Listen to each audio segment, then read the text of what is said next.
Halo sahabat, hari ini saya ingin membahas tentang rencana Tuhan tidak pernah salah.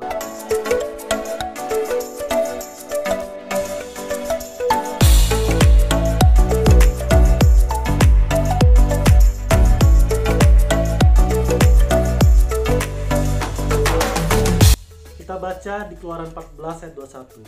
Lalu Musa mengulurkan tangannya ke atas laut, dan semalam-malaman itu Tuhan menguakkan air laut dengan perantaraan air timur yang keras, membuat laut itu menjadi kering. Maka terbelahlah air laut itu.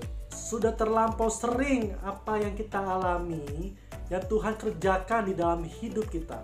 Seringkali tidak masuk akal atau di luar nalar kita. Cara Tuhan bekerja dan jalan-jalannya terlalu ajaib dan sulit untuk dimengerti oleh pikiran kita. Mazmur 139 ayat 6 mengatakan, terlalu ajaib bagiku pengetahuan itu, terlalu tinggi, tidak sanggup aku mencapainya. Tentang hal itu Tuhan sudah tegaskan di Yesaya 55 ayat 8-9. Sebab rancanganku bukanlah rancanganmu, dan jalanmu bukanlah jalanku. Demikianlah firman Tuhan, seperti tingginya langit dari bumi, demikianlah tingginya jalanku dari jalanmu, dan rancanganku dari rancanganmu. Keajaiban cara Tuhan bekerja pernah dialami oleh bangsa Israel. Pada saat itu dipimpin oleh Musa sendiri ketika mereka keluar dari Mesir. Dengan pimpinan tangan Tuhan, mereka berkemah di Etam, di tepi padang gurun.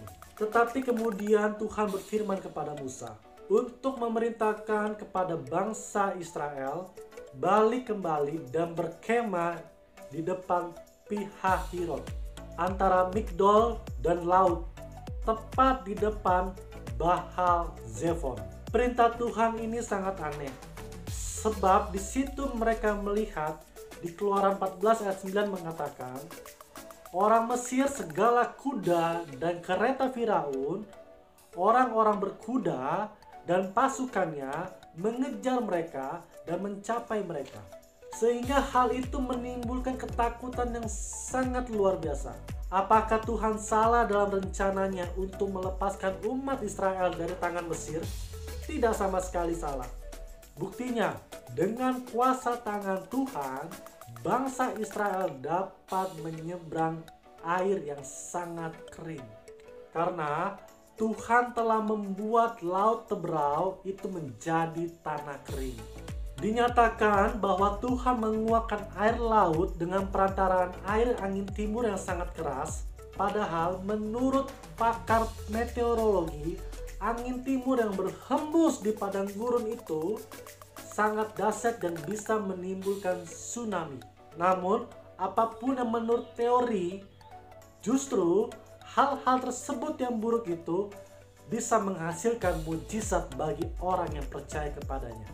Pesan saya, sekalipun perintah Tuhan terasa aneh bagi diri kita dan mungkin di luar nalar kita, tetaplah taat kepada perintah Tuhan. Sebab tangan Tuhan tidak kekurangan cara untuk menolong dan menyelamatkan kita. Tuhan Yesus adalah pribadi yang sangat baik, tetap setia, dan belajar berserah kepadanya. Tuhan Yesus memberkati kita semua. Sampai ketemu di video-video selanjutnya. Amin.